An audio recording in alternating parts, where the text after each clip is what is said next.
Welcome, everyone. Welcome back.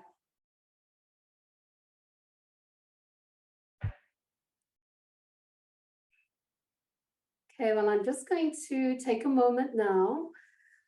We're thrilled and delighted that you're joining us this afternoon at our inaugural conference. I hope you took the opportunity during the break to really rest in ventral vagal and listen to some music, do a little dancing. We've all mentioned here on the East Coast, we are having the most extraordinary day. It's a beautiful day. So getting outside and enjoying that day. We are thrilled and delighted. Well, I'd just like to reintroduce myself. So I'm Lillian Lennox, mental health professional, project consultant for Western Region Homeland Security Advisory Council, and a volunteer on the Western Mass CISM team. Thrilled and delighted to be part of this conference and continuing this extraordinary day of immersion in the polyvagal theory with Stephen Porges and our first responder panel discussion team and Deb Dana. We are thrilled and delighted to present the second Drills and Skills workshop of the conference. We're honored to welcome Stephanie D'Angelo. Stephanie has a master's degree in mindfulness studies from Lesley University. She wrote her thesis on Polyvagal Informed Embodied Mindfulness. Today, Stephanie will present Be the Calm in the Storm, Polyvagal Embodied Mindfulness. And during this presentation, just as a reminder regarding questions for Stephanie, please feel free to put your questions in the Zoom chat. And without further ado, welcome, Stephanie. We're delighted to have you here. Thank you so much, Lillian. I so appreciate being invited to come and share some information and ways of being that use polyvagal principles. So I wanted to say, I was listening to Deb, and she said something so profound, that your regulated state is a powerful intervention. So even if I don't know how to be a co-regulator, I don't know the information or how to do it, all I have to do is know my physiological state and see where that is. And I know she explained the snapshot of the polyvagal, the autonomic ladder that she created, which is really brilliant, and everyone uses it all around the world because it's so brilliant. So what I really want to do today is just take a moment first before we begin to notice that your regulated state is a powerful intervention for yourself and for others. But without knowing what it is to be regulated ourselves or to know our physiological state, in our meeting before, Lillian had just suggested, what is your state? And she asked everybody, what is your state? Just to practice that and just start to get to know that and know the language. And you don't have to say ventral. You can say, I like to say okayness. I do some work in clinics and they don't necessarily want to use the technical language, so they find their own language. They say okay for ventral, stressed for sympathetic, and in dorsal, they might say shut down. And those are also things that Deb has used on her polyvagal ladder, her autonomic ladder. All really helpful to have different ways and language that we understand ourselves. So if today you experienced anything that seemed like language that was far-reaching or something that didn't feel connected to you, find a language for yourself that feels right. So we can start just by noticing that all of this information, a big input of information can be just so much. So could we just take a moment before we begin, before I share with you what I think embodied mindfulness is, could we sit for a moment and see if we can feel our bodies? And for some of us, that might not feel comfortable, and that's okay. People who've experienced a lot of trauma vicarious trauma, feeling the body might not feel like a safe thing. And that's okay too. Whatever things are, however they are, is okay.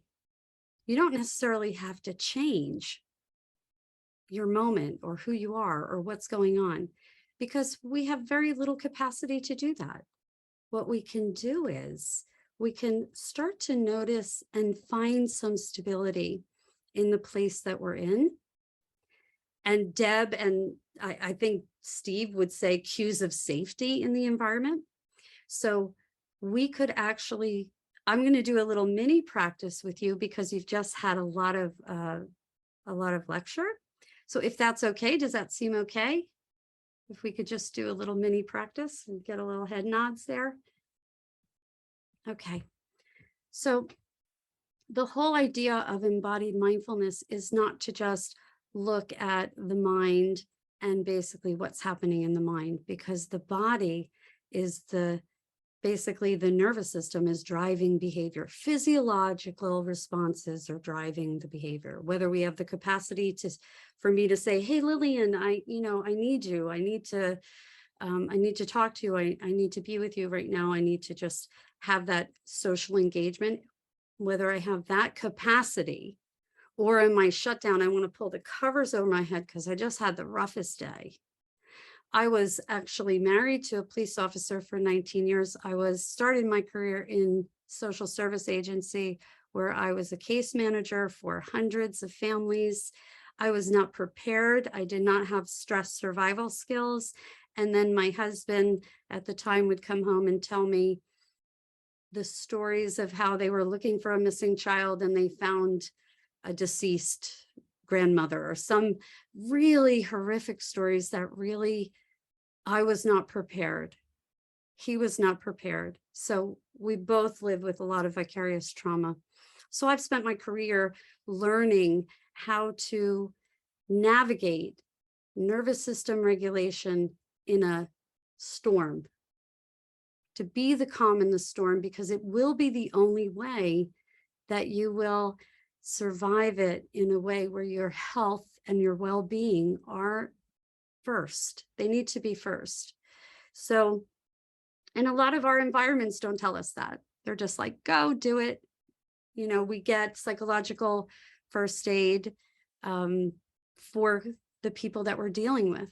But we need to take those same psychological first aid principles and use them on ourselves. So we're going to make sure that we promote safety for ourselves first. And one thing I'm going to show you right now is the beginning of this kind of embodied mindfulness practice, which is to sit up nice and tall. You may be able to feel your body, you may not. We always take into consideration the continuum of people and their experiences in their nervous system. And we have that ventral vagal, super social, really has no problem, great co-regulator. I can help other people feel better. And that sympathetic, that mobilized, and that dorsal vagal, which is that shutdown, kind of like, I am so stressed, I kind of just need to pull the covers over my head. So we have that whole continuum, and we want to be aware, want to be really informed, trauma informed, that we're dealing with people every day on that continuum, and we are on that continuum. So we are anywhere along that continuum. So when someone says in a contemplative practice, I invite you to feel your feet. Well, if I can't feel my body because I'm in this dorsal vagal, and we want to make sure not to judge that. That's not necessarily bad. That is an adaptive response that the nervous system is doing for us for our survival. Every single place along this continuum is for our survival. So I'm going to invite you to see if you can feel your feet on the floor. And if you can't, don't judge it. Don't make it bad. Try not to notice. You might notice an inner critic like, well, I haven't felt my body in years, because of this sense of trauma that we experience, unresolved trauma, vicarious trauma. So we can be accepting and kind when we're invited to do something and it doesn't feel like a thing for us. We always have the option to also opt out and to not practice anything, just to observe. Or it might be a time to get up and get a drink of water or move the body in some way. Sometimes invitations to do things like close your eyes or do breath work can cause a sense of anxiety and stress. So we could move our arms, we could release the diaphragm a little bit. If you want to try it, check it out. If you're a shallow breather, if you're someone who feels a lot of stress, you might just feel that tension in the chest. That's something you're going to feel in the neck and shoulders. The accessory breathing muscles are doing the job of the diaphragm. So if you feel like you need a good stretch, you've been sitting in a chair for a while, you can just go ahead and move the arms a little bit and breathe. Yeah, you can move in lateral flexion as well. You can shake out the arms. And so sitting for a while can do that, can make us feel immobilized, and just moving can help shift the state, move us on that continuum. So sitting up nice and tall, you can sit with your back to something. And what we're going to do is we're going to actually look around from the corner of the eye, corner of the left eye, all the way across the room. And I'm going to show you the pace at which I'm going to do that. If I did the pace of my mind, it would kind of be like this, of the thoughts that are coming, of the things I have to do, getting onto the slides already, doing all that stuff. If I take my hand movement and my eye movement and start to release the diaphragm, and I start to move very slowly, I'm going to gaze right at this finger, and I start to move my eyes laterally across the room.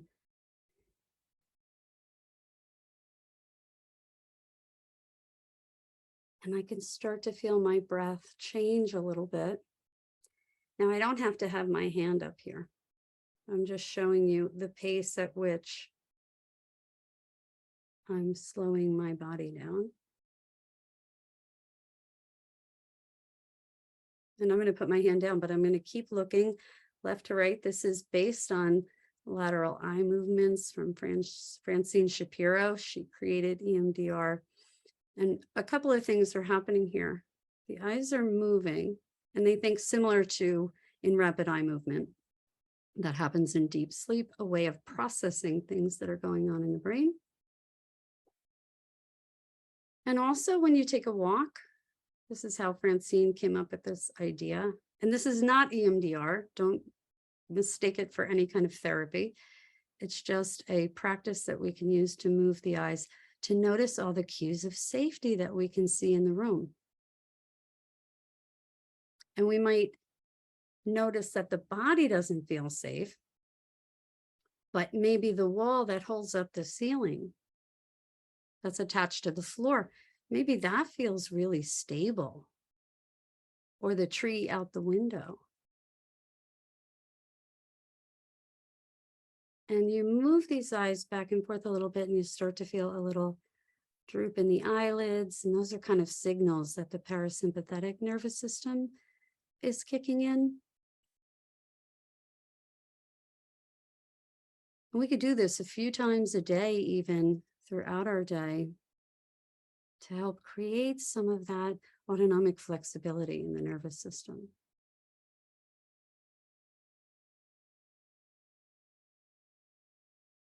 See if you can notice your breath now.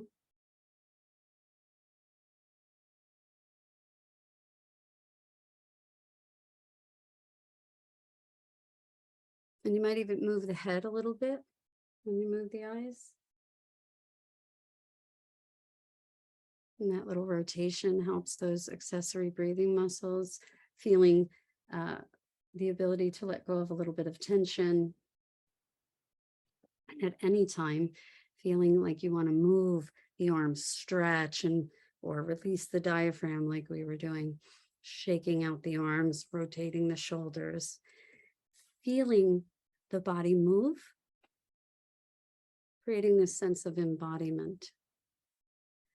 People talk about embodiment all the time, but they don't show us how to do it. So we can press our feet into the floor. Can you Feel your feet in the floor. Come back to that check physiological state and that continuum of, shut down to okayness. Can we feel a shift? And you may not, and that's okay.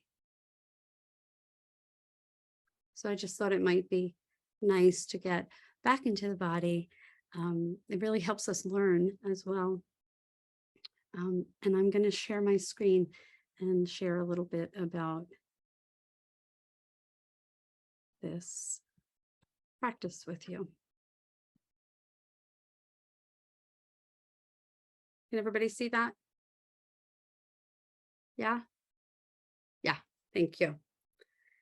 So the whole reason for this particular practice that I've been doing a very long time and teaching a long time is because in my master's degree studies, most of it was about mind training. And there's a lot of problems with that for people who have adverse experiences and trauma. As soon as we close our eyes, what comes up? Is it puppies and meadows? No, it's whatever happened or whatever happened 10 years ago, our unresolved trauma. So it comes up. So we want to find ways to get connected to this moment and orient towards safety in the moment. And that's all that it's about. And first responders are working in sympathetic mode all the time. You need that mobilization, that juice to do your job. So part of what's the most important thing about this particular thing that I'm sharing is that how do we get back to baseline? Getting back to baseline is what we need. And if our baseline is on this continuum of like super collapsed, what can we do? How can we orient towards safety so that maybe we can get a little bit up the ladder, I guess, as Deb would say, back to ventral vagal. But I know there are people from doing these trainings that have never felt ventral or don't know what that means to feel ventral. So can we feel okay in the moment? And so this Polyvagal Informed Embodied Mindfulness framework really deals with embodied practices like what we just did. We actually strung together many embodied practices: diaphragm release, eye movement, breathing, feeling the feet on the floor, finding stability outside the body. That actually is an embodied practice. I am aligning my body with the beams in this wall. And I can do that anywhere, anytime, when anything is happening. Because feeling my body during an emergency, or if I'm on a call, I'm not a first responder, I'll just say that. But if I was and I was on a call, I could align myself to something that's stable in the environment, and that will help. It will help rather than maybe aligning myself to my feeling in my body that might feel overwhelmed. I might be in hyper-sympathetic, or I could end up in dorsal. So these embodied practices make this awareness, and we would call it mindful awareness, but really it's awareness of the physiological state. It's primary to any of these practices, where we can take what's actually going on in our body and figure out how to modulate. The body is doing that all the time. The nervous system is doing that. The vagus nerve is doing that for our autonomic nervous system all the time. And then we use exercises, practices like vagal toning, like breathwork, massage, movement, even our own voice. We could say it's okay. We use our own voices. All these things we're doing with other people when we're using psychological safety, or when we're using solar, we're using that non-verbal communication. And we'll talk a little bit about that later. And we're using self-compassion for the inner voice, for the commentary that comes. What happens when you make a mistake as a first responder? Could be very serious. People who aren't first responders they may feel like they're going to die when something happens, but when you're in this position, when you're a first responder, serious things can happen. When you're a healthcare provider, serious things can happen. People could be really hurt. So it is very important. So there's a lot of self-talk that comes when we make a mistake, and we have to find a way to be more generative to ourselves, to have some self-compassion. It is the #1 insulator for burnout, is self-compassion. There was a study by Kristen Neff, who actually, she did a study on combat vets, and the combat vets that experienced the most PTSD had no self-compassion. The ones with more self-compassion were the ones who fared better. They didn't end up with PTSD that couldn't be handled. Polyvagal Informed, that is basically what we're talking about here, about this neuroception of safety and danger. And when I feel okay or in ventral, then I have the ability to be a good co-regulator. I can say to the person in front of me, even in this nonverbal language, by my body openness, by showing non-defensive postures. So I'm going to be open. I'm going to basically sit squarely or stand squarely to them, but not confrontationally. Maybe I'll tilt a little bit to the side. I might move my head, use a voice that's calm. So there's this sense of relaxed, and I'm going to lean in a little bit. That's solar nonverbal communication. And that's the foundation for self-regulation. We come into this world as babies. We learn to regulate from our caregivers. If we did not learn that, then we teach ourselves how to regulate by being aware of our physiological state. And then we will have the capacity to be co-regulators for other people. But the first and most important thing is that we learn to do it for ourselves, that not only will we use trauma-informed principles like promoting safety, not just promoting safety for the people in front of us, but for ourselves, that we don't put ourselves in some sense where we don't feel safe. So first responders are all running into burning buildings. They're always putting themselves into situations that aren't safe, but you're training. You have this amazing set of skills and training that allows you to do those jobs.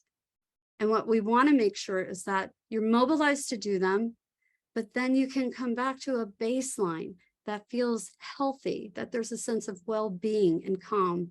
So many symptoms that happen for people who have vicarious trauma, and I'm sure you have all, you've all heard these lists before, but physical symptoms like headaches and stomach issues, chronic fatigue, panic attacks, disease, and then behavioral and emotional, like just basically of wanting to avoid people. I know that my ex-husband, he wanted to avoid people at any cost. Overreactivity and underreactivity, mood swings, sleep problems, flashbacks. These are all really common. And the physiological effects: depression, anxiety, shame, self-hatred, distrust, and decreased cognitive function. So we want to make sure that we're thinking of all these things. We don't have to think of them. I'm just saying they're all included in this. And then the vagal toning, which is what we were doing. We're moving, we're using touch, self-massage, vocalizations, and listening.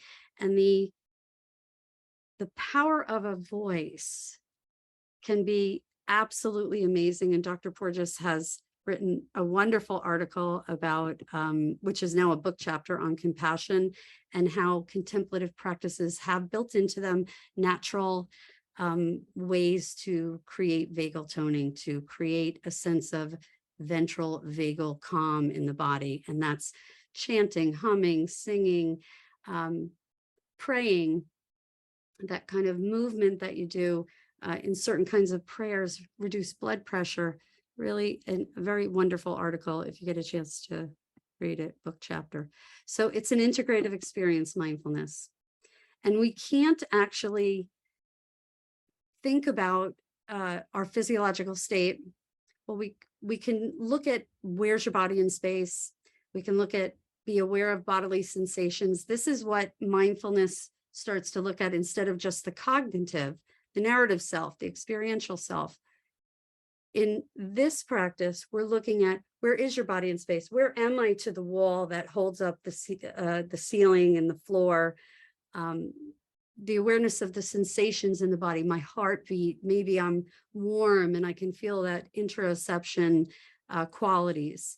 The exteroception, the information coming through the sense doors. When I look around, I'm getting all of those things. I'm getting what's in my field of view and what are my feelings that are coming up about it. This integration, we are an integrated being. We are not just these separate little things. And then most importantly, neuroception, it's literally the primary awareness is your physiological state. Detecting safety and threat is going to determine what's going to happen in the body, what's going to happen in the heartbeat, what's going to happen in those, in how you're going to interocept things. So it is the primary state, and it is the most important thing. And one of the things that we'll do is do a little bit of awareness of physiological state. I know that Deb did a little bit of that. The state tells the story. It tells you what is going on. So if you're mobilized because, which would be completely normal, you get a call, you're in a scene, or you're basically in charge, or just, one of the police on the site, your physiological state tells the story. You're mobilized. Okay, that's what mobilized feels like. How do we create safety and connection? We can look around, we can see our coworkers. We can feel the ground. We can notice that, things might be going well and we might feel regulated. We want to notice our own dysregulation, and it would be 100% normal for us to feel dysregulated because of what happens physiologically in the body when we become mobilized. The heart beats faster, we start to sweat, we get all of the energy that we need to perform the demand that's being asked of us. And for most people, they would run away from these tasks, but you guys are so amazing and trained, and it's just a fantastic, noble profession. These professions never get the credence that they should, but you're doing like superhuman things. These are like superhero powers that while other people are running away, you're running too. And we need to acknowledge, I think, that mobilization is a normal thing. You need it. Your nervous system says you need this juice to do this job. But what we need to make sure is that while we're doing it, can we find some sense of safety in the space that we're doing it? We may be in the middle of the street, working with an accident, working with, victims who've just been in a car crash. It doesn't feel safe at all. But for you, can you find in your training and in your experience these signs of safety where it could feel safe enough? And that's how you could be in like that hybrid state of sympathetic, that mobilization, and ventral. It's the sweet spot really to work in. And so to start to look around and get in the habit of looking around in the space that you're in. I do this every day as a practice. I teach it this way all the time so that you get in the habit of making sure you look around. You're doing it anyway all the time because of your skills, your observant skills, the skills that you were taught to observe the environment. So add a little piece of this, like, can you find not just the potential dangers, which you're trained to see, but can you start to look for cues of safety? And that might help that you'll be mobilized to do the job your nervous system is saying you need to do, but you can actually stay in a more regulated state. And you may be doing this naturally because you guys are all professionals. So vagal toning supports the autonomic nervous system. And those are things like posture shifts and breath work, vocalizations. And when you're working with other people and you're practicing that solar that I mentioned quite a few times. That's just that non-verbal communication. And you're using your tone, your prosody, your pace, and you've heard it. You probably can hear yourself say it. When you're speaking to other people, you're calm, you're that anchor for them. You are actually providing that. And what I'm just asking you to do is investigate, how am I? Where am I in this moment? And if it's too much for me to be in my body, then I can find something that feels stable, like maybe the ground or a tree or something to attune to outside the body, to find that strength. So using these vagal toning practices help with autonomic flexibility so that we're called to the call and the mobilization and sympathetic energy goes up, up, up, up, up, but now it's over and it should just go back down. And a lot of times it does not. It doesn't go back down. And so practices like, if I was going to do like a bunch of like a 5K run, I would practice running so that when it came time to do the 5K, I could do the 5K and then I could be done with it. My body would go back to baseline. But if we just don't practice coming back to baseline, when we know we're not sleeping, we're having digestive issues, we have mood swings, and these are all the types of things that happen to people who experience a lot of adverse experiences, vicarious as well. So this cranial nerve is the nerve that's basically mediating this autonomic system about when we're going to get the sympathetic energy and when it's going to go back. And so the cranial nerve is the 10th cranial nerve. It's really a pair of nerves, and it gets lots of information from the heart, the lungs, digestion, from the organs to the brain. So it's giving so much information. And here is how the vagus nerve, when it's regulated, when we're regulated, the heart decreases the heart rate, the liver regulates insulin, the gut is working. When it's regulated, when our nervous system is regulated, we suppress inflammation. It helps keep anxiety and depression down. We have lots of the vagus nerve affects the gag reflex and the swallowing and coughing. And you'll see, like, when someone's like super stressed, they might have some trouble with that swallowing reflex. And when we're not regulated, the blood pressure goes up and the heart rate increases. And all of these aspects are regulated by the vagus nerve. And so we can affect that by using those Polyvagal Informed Embodied Mindfulness practices. The influences of the pathway, biobehavioral influences, are sympathetic motivation, mobilization, and you are basically going to work every day with knowing that there's going to be some mobilization. We want to make sure that we can get back to this social engagement, the ventral vagal, because that is going to be better for all of those internal organs that I just showed you. That was basically ventral vagal regulation. All of those things happen in the body. The heart is good, blood pressure is good. And when we're not in ventral vagal, those things are happening to the opposite. So you've been through the organizing principles of polyvagal theory. What we want to realize is that there's this continuum, but there's also that dorsal vagal is an older, basically older system.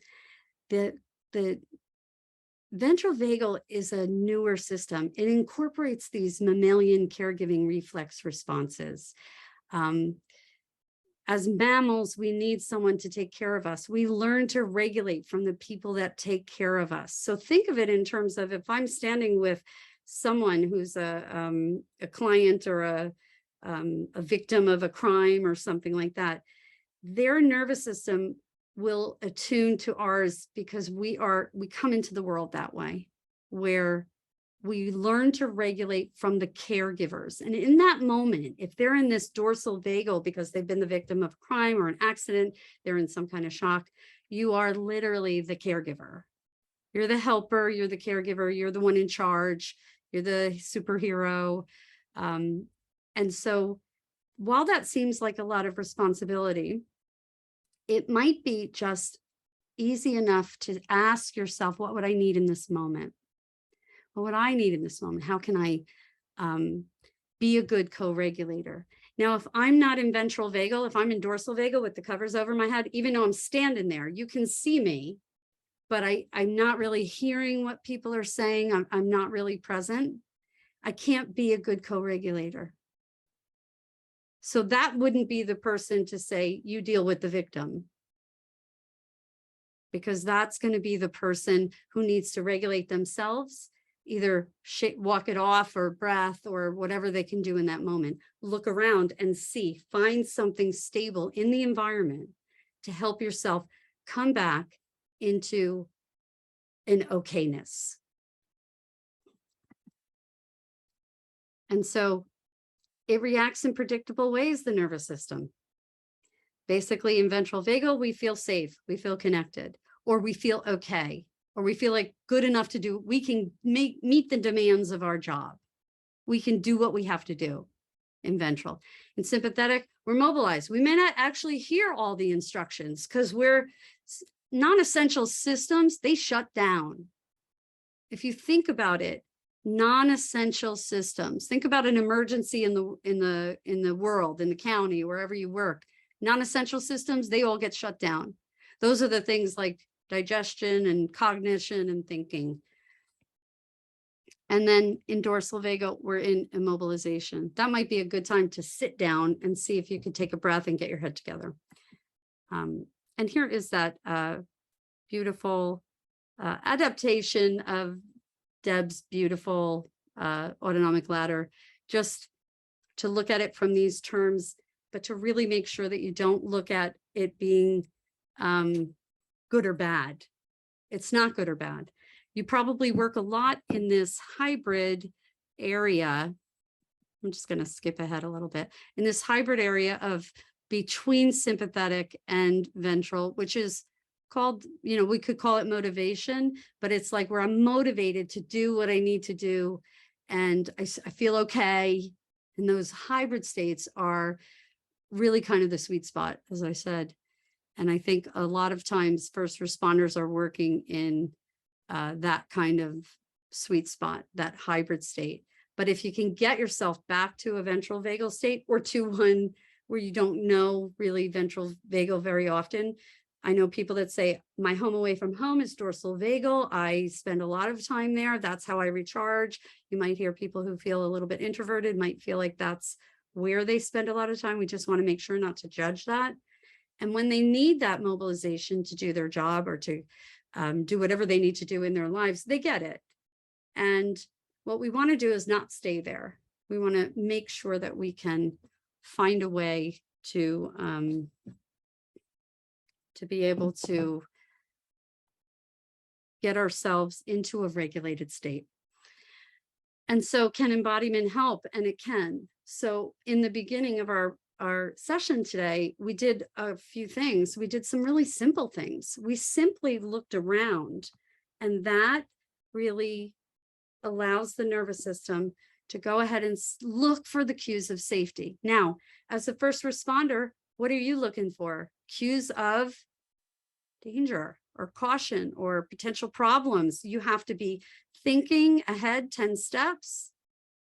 So if we can find one thing in the environment that feels safe enough, that we can just attune our nervous system to, just even for a moment, to say, yes, there is some cues of safety. When we're feeling dysregulated, we miss the cues of safety in the environment. When I see Mary, maybe Mary is a cue of safety for me, but when I'm really dysregulated, I might not see her there. And she might come to me and say, hey, Stephanie, is everything okay? Or just say my name. or something so I can see her, and start to recognize the people that you work with, the team, your partners, as cues of safety, because your nervous system is wired to be in connection. And we really want to be able to start to cultivate the awareness of that. And this is what this embodiment helps us do, where I can feel the difference between when I see Mary and when I just feel like I'm out here on my own. And then I see Mary, she says my name, and that's all she has to say. Like Deb mentioned that she sent a text saying that she was in dorsal disappearing or something like that. And then she got an emoji back, and that was enough. That was a sign of safety, a cue of safety for her. And she felt like, okay, we don't even have to talk about it. So I'm going to skip through there a little bit. Orienting towards safety in the moment. That's what I'm talking about. It's about basically noticing. And it might not be the question, do I feel safe? For your nervous system, it is. It's always saying safety and threat. But to us, a threat could be a commentary that I have about myself. If I make a mistake, and boy, as a first responder or healthcare worker, make a mistake can have dire consequences. So there's, lots of commentary that comes up. And that commentary can basically trigger the threat system. So we want to use self-compassion there. We want to start to cultivate a language for ourselves. Let's notice, maybe we could notice, if I ask you to, let's just take a moment to orient to the physiological state. So what does the body feel like? We'll start there. We'll ask that guiding question. How is the heartbeat? And, am I nervous? Am I excited? Do I feel bored or tired? Let's just start by noticing, what are you feeling in the body, if you can feel the body?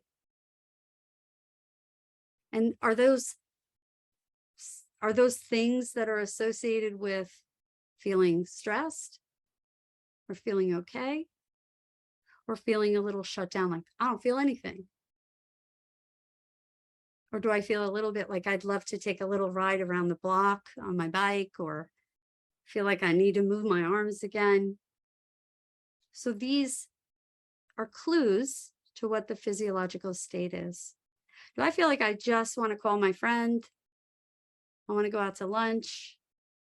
So those are like cues behaviorally. Do I not want to talk to anybody? I'm not taking any phone calls today. Do I want to pull the cover over my head? These are the behavioral cues to the physiological state. And so we're orienting to the environment. It might not be safe. And in your line of work, it's almost never safe. But can we find some things that make us feel safer? Things in the environment, we were looking around, we saw Mary said our name. It kind of brought me back. Maybe I feel in my body the sense of the ground. Ground does not give when I push it down. Or in this chair, can you feel the weight of the body in the chair right now? And is the chair holding you?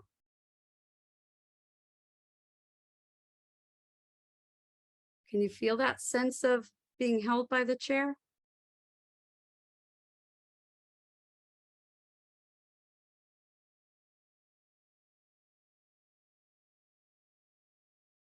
And then between us, we're here together.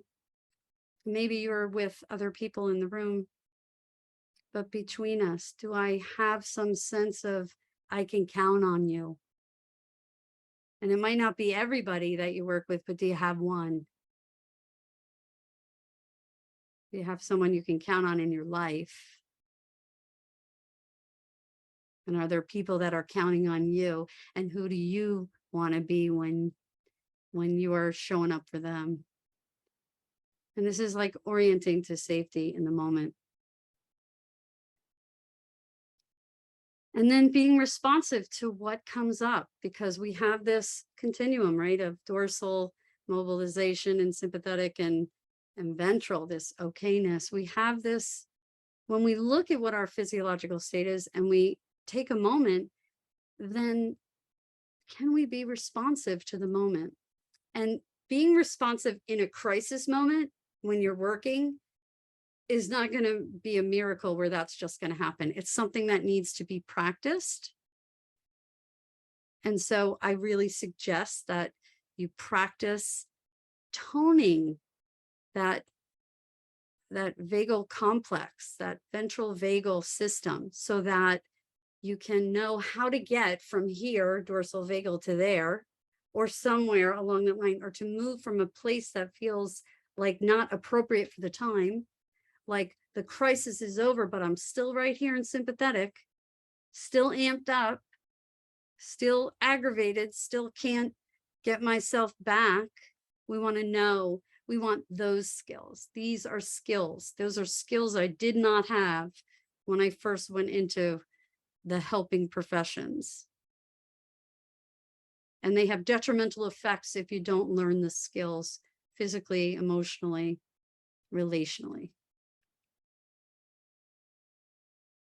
So we could take a moment if you'd like, if everybody's game.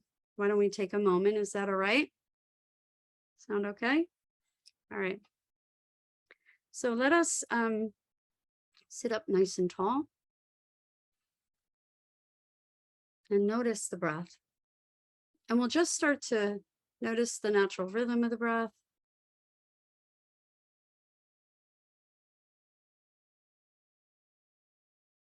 And then notice the sounds in the room, sounds outside the room. And these are all sending cues of safety and threat.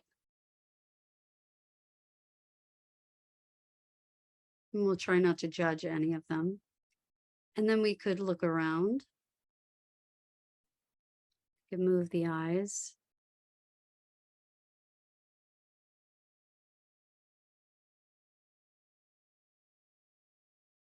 And we're going to take our time here a little bit and move back and forth across the horizon quite a few times. And noticing the things in the room. And you might notice things you got on vacation, or people who gave them to you as gifts, or you bought them. Things that need attention, piles of papers you might notice. You might notice wanting things to be different.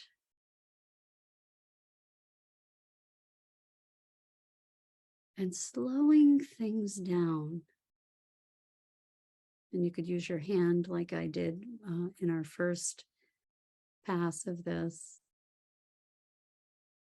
Here's where you'll notice a racing mind, and the hand really helps to slow that down.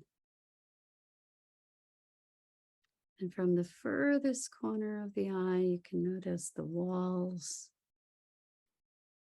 And we might even acknowledge how far we are from the walls, from the windows. And letting the eyes slowly move.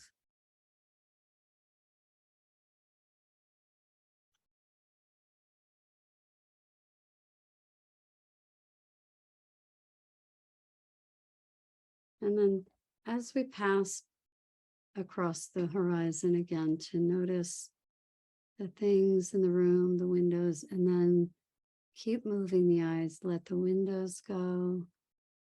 See the walls. Notice the ceiling.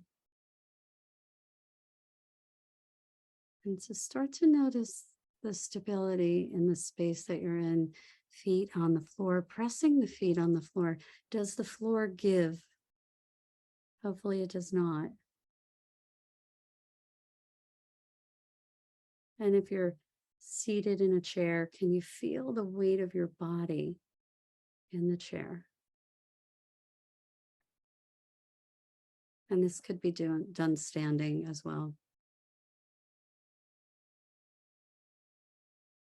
Start to notice the natural rhythm of the breath.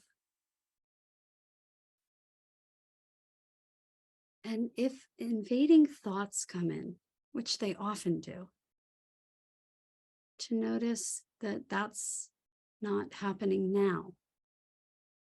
That what's here in front of us, the sounds, the sights, the smells, taste, and the feeling in the body is happening now. And thoughts, memories, ideas, we can lay them down just the way we do when we look across the room and notice the statue and then let that go, and the window and let that go.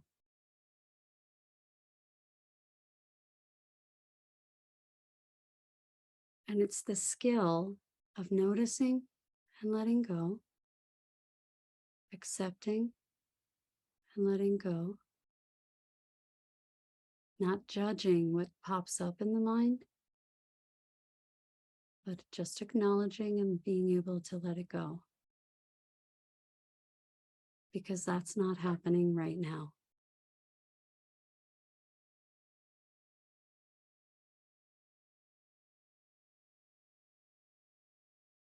And if you feel a little stressed by those things that pop up, we can do a little pursed lip breathing. Purse the lips a little bit and exhale through the mouth.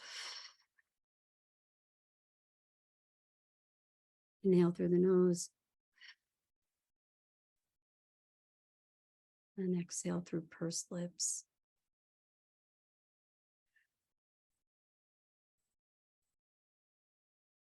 And as we do that, we might be able to feel a little sensations in the chest, around the mouth and nose.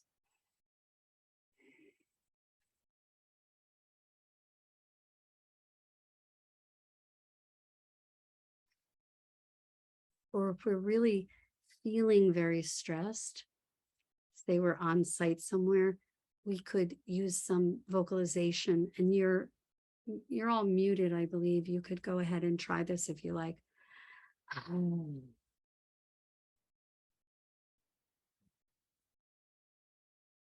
And this helps to create autonomic flexibility.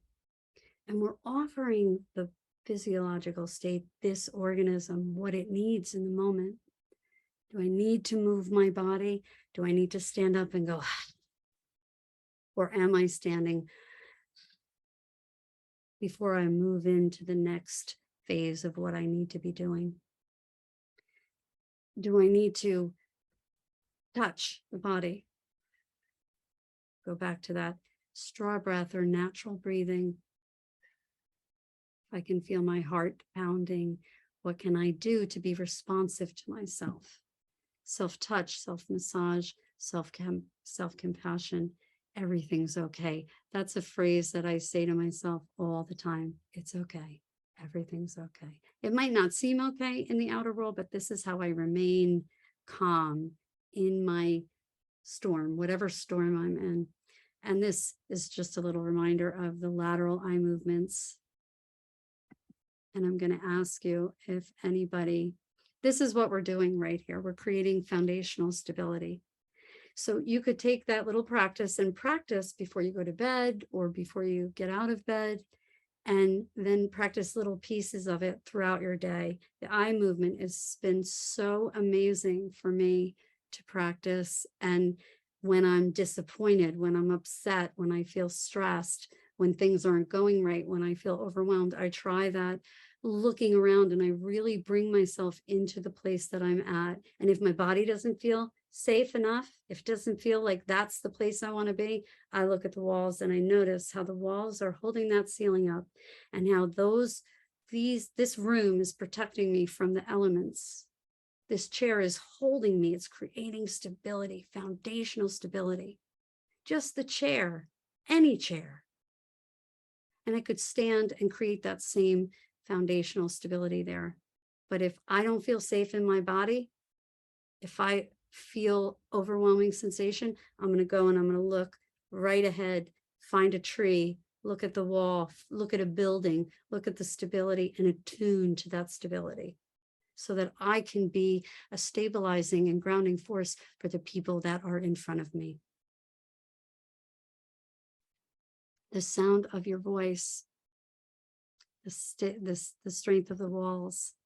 So can you say to yourself here something in a reassuring voice for whatever that organism needs? It's okay. Do you have something that you say to yourself? And if you don't, I encourage you to find something that you say to yourself that says, we're okay. Mobilized, but okay. You got this.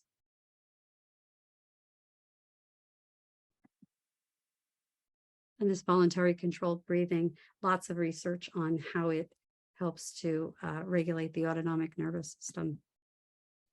This was some of the breathing that we did. We did some of this pursed lip breathing, which is really straw breathing. And this particular slide right here just shows what the different types of breathing activate. And so the ha breathing that we did activates the sympathetic nervous system. Well, how about if the sympathetic nervous system is already really cranked up? Let me do that and then go to that pursed lip breathing. You know that sigh after a long day? That's because you're stressed. So we acknowledge it, and then maybe we could go to pursed lip breathing that helps to initiate the parasympathetic, that calming rest and digest, as we have all been taught. But this is not an antagonistic system, parasympathetic, sympathetic. This has dorsal vagal is in there too. This is a continuum.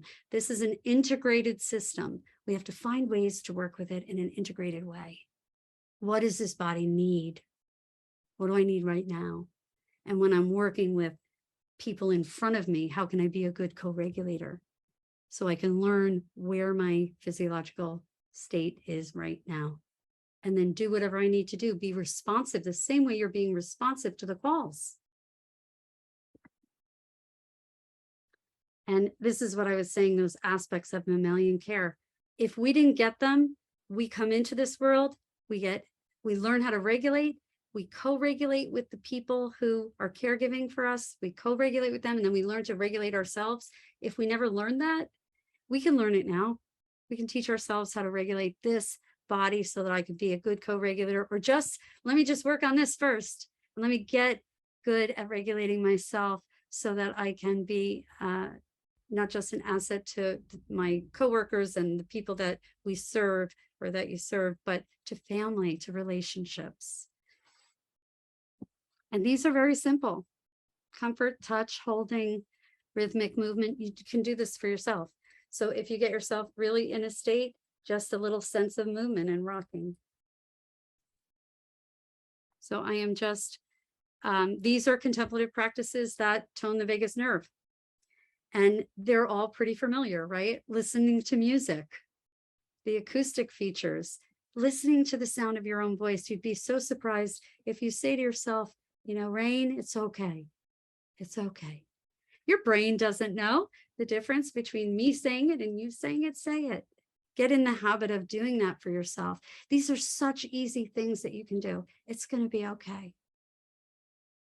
And use your kindest voice, the kind you would use for someone that you loved, for someone that you care about. And then we have body-oriented practices using things like Qigong and yoga. This openness posture tells another nervous system that I am open, that I'm in ventral, that I am open for you to co-regulate with. If I sit there like this, what message am I sending? I have my arms crossed and I want to turn away from you. I'm sending a message that I'm in defense. I can't really help you if I'm in defense because I won't have the capacity to connect with you. And if we want to feel safe ourselves, we need to find cues of safety out in the environment and with other people and inside ourselves. And we could do that in all these different ways. Humming, speaking, singing. We have any singers out there? It doesn't have to be formal, some formal like mantra practice. You can just sing or hum or We use that breath practice, that breath practices, diaphragm release, lots of different breath practices. And visualizations, actually. We could envision something so beautiful that calms our nervous system. We might have a little library of a couple of different things that we might use in certain instances that can really help us calm the nervous system. And one thing that people don't talk about a lot is the ingestion behaviors, that gargling is a huge nervous system regulator. So if you suck through a straw, so get your water bottle with a straw, that can actually help when you use the muscles of the face, because they're directly related to the vagus nerve. These up here are basically the cranial nerves stimulated during these practices. And like I said, we are an integrative system. Our nervous system is integrated. It is not just parasympathetic and sympathetic. It's integrated. And these cranial nerves work together. They get recruited to help with the autonomic flexibility. So I think we are actually at time, and I wanted to let me see if there's any. So basically this is what we did. This is our little practice that we did. We did a little opening practice and breathing practices. And if anybody wants any more information regarding those, they can come to, I have a little app that they can use. I can put that in the chat. Let me see if there's any questions in the chat. Let me just grab this. So if anyone's interested, they're absolutely welcome to come. It's free. And I'm going to put this here.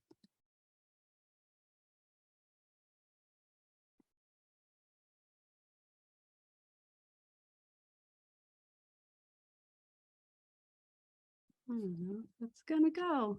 Okay, I'll write it.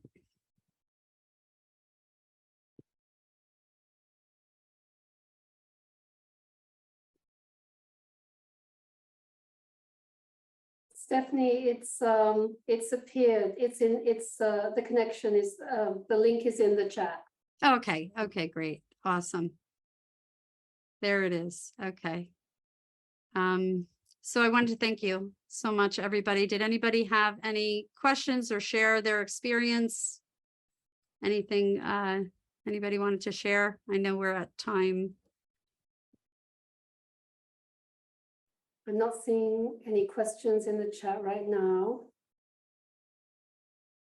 So Stephanie, I just wanted to say thank you so much. Thank you for this incredible information. How wonderful to learn about the sweet spots, the states in between, such subtle and important knowledge to have, and how to receive those cues of our psychological, our own psychological states, how to really tune into those, and how to get ourselves that regulated state, those ventral states, that ventral state, with simple mindful practices that can be practiced as busy first responders, as very busy healthcare workers move through their day. Because I think that's such an important message. Historically, the message has been, well, we need 45 minutes on the yoga mat. We need this, we need that. But people just have that. So beautiful to hear, and just to simply notice, letting go without judgment. And thank you for mentioning the racing mind and the invading thoughts, because we can sometimes, that can be overlooked. And I certainly needed those breath practices at a.m. this morning when I woke up thinking about the conference. So I did my practice, and my heart was racing. And so I did my practices, breath and letting go and noticing, and I fell back to sleep. Stephanie, it's been an absolute delight to have you join us for the conference. Your work is very, very inspirational. A link to your thesis has gone into the chat, the Zoom chat, and I'm looking forward to reading it for sure. And also additional resources, Stephanie's thesis and conference resources can be found on the conference website resources section, which that link I think will also go into the chat. Thank you so much. Thank you so much for inviting me. It was a real pleasure. It was lovely to be with you all and to be able to share this information. Thank you. And thank you to the whole team. Thank you so much. Thanks for sticking with and all the participants. Thanks so much for indulging me and trying. And I hope you can take away some things that you can use. Thank you so much, Stephanie. And now, as we roll towards the final parts of our conference today, day one, I'd like to hand over to Rain for some final notes. Thanks, Lillian. And thank you, Stephanie. Appreciate everything that you offered us today and the exercises. And it's interesting that when you said tell yourself it's okay, that it has become a mantra of mine over the last several months, going through some difficult, challenging times, and just, it's okay, Rain, it's okay. And that has been really very helpful. So I appreciate that a lot. And thank you to everyone who has been with us here today. We've come to the end of our first day of the First Responder Mental Health Resilience Conference. We thank you and express our gratitude for the important and difficult work that you do for all of us every day. And we invite you to continue to join us for this series throughout the month of October on Thursdays in October. Next week, we are on October 13th.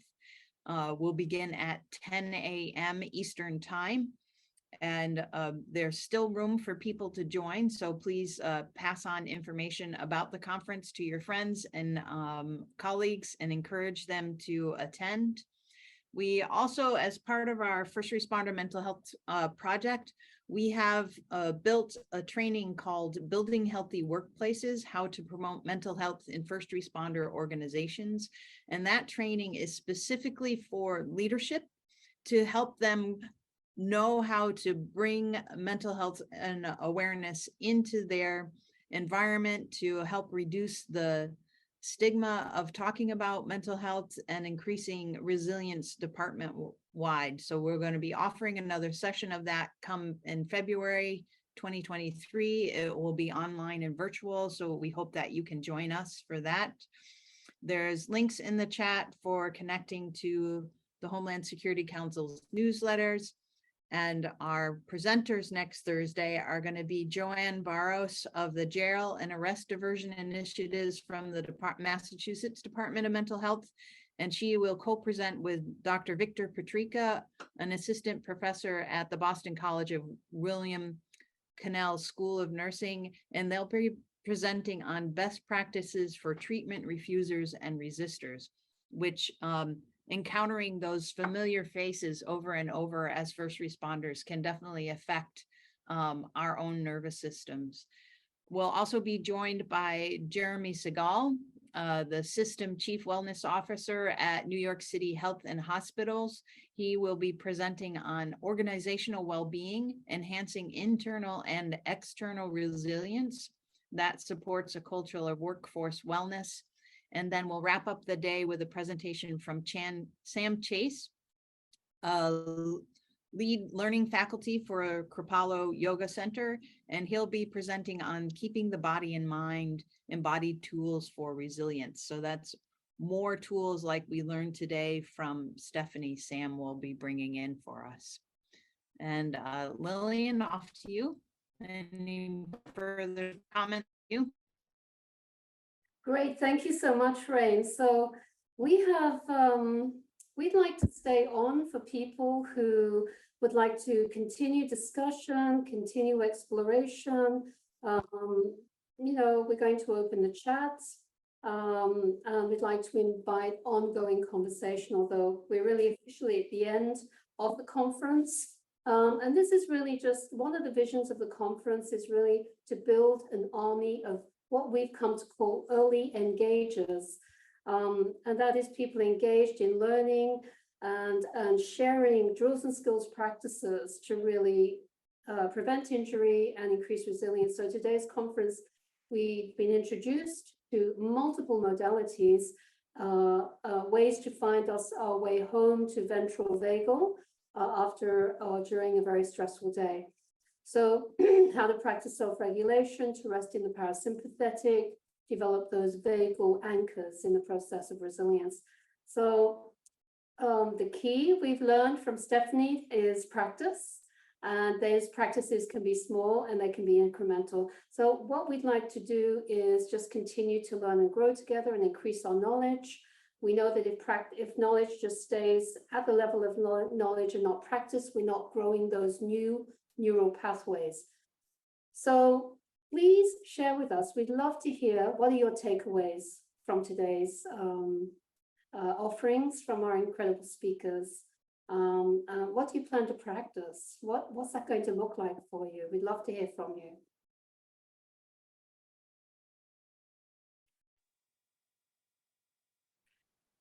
Pamela. Go ahead. Hi, I'm just so thrilled to hear the advice given of it doesn't have to be 45 minutes on the yoga mat.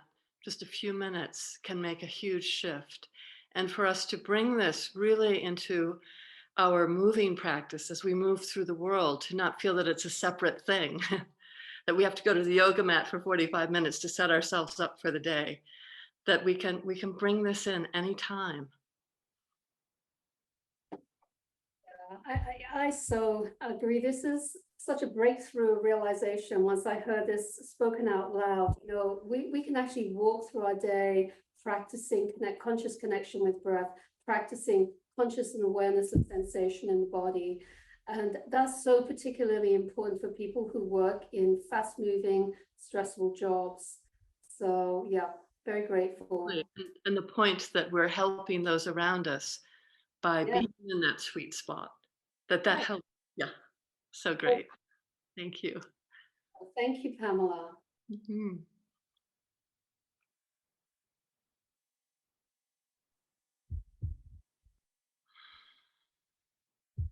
Thoughts, reflections, we'd love to hear your takeaways. Just in this culture of learning and sharing together, what struck home for you?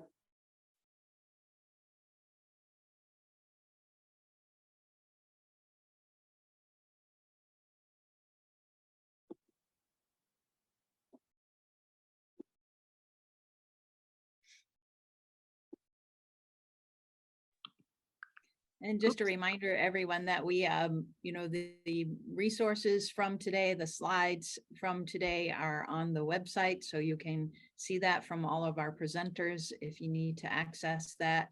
If you encounter any challenges with pulling anything off the websites, don't hesitate to reach out to me. I'll put my email in the chat. And we've been really happy to have you all here with us today. And we look forward to seeing you in the next coming Thursdays too.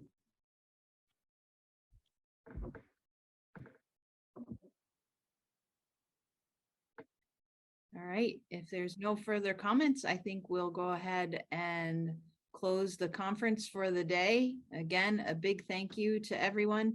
And I also want to give a shout out to my team who's been helping us here in the background with Jackie and Rachel, really keeping things moving smoothly for us, letting people in, making sure we've got the transcripts activated, and all of the tech challenges that can come up when we're online with each other in this environment.